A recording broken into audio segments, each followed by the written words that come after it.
I had just brought the dessert to my mouth when the sound of sirens outside shattered the moment. I calmly watch everything unfold. 2 police cars have already surrounded the restaurant. He looked around. Besides an elderly couple sitting across, there were only 2 kids left by the bar. Knew right away. This operation was meant for me. I set down my utensils, pulled out some cash, hand calmly placed both hands flat on the table.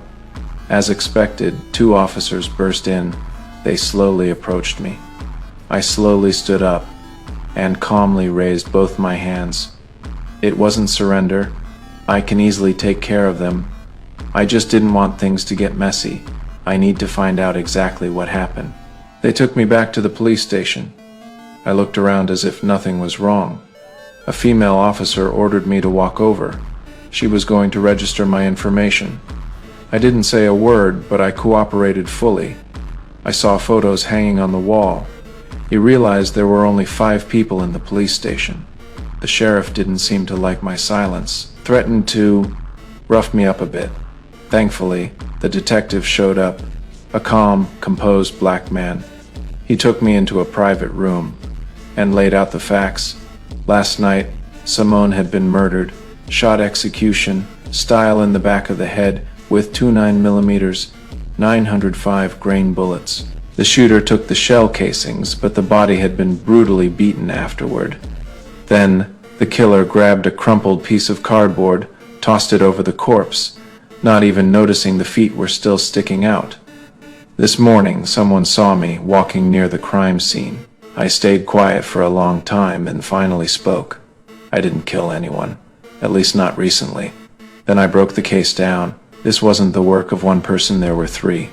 The first, a skilled shooter, careful, precise, used a silencer, took the shells. The second, unhinged, beating a dead body like that. Only someone mentally unstable would do it. The third, scared and sloppy, tried to hide the body, but left the damn feet sticking out. The detective agreed with my theory, but he still suspected why I had been at the scene.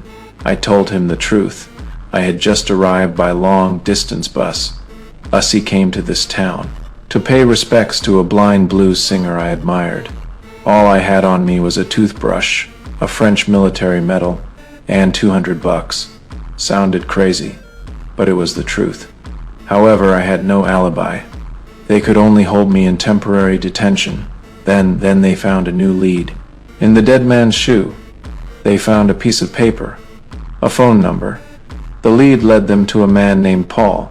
He is a banker. At first, Paul stayed calm through it all.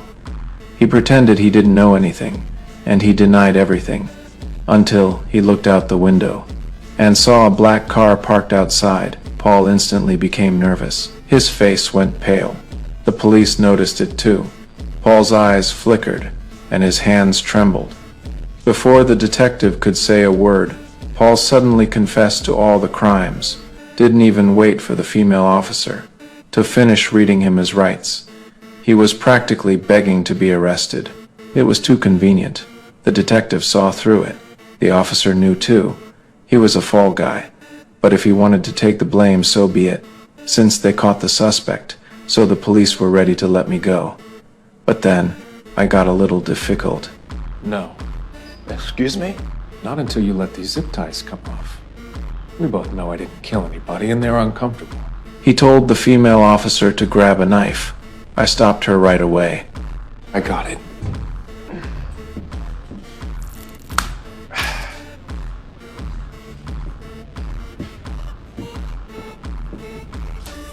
You guys recycle?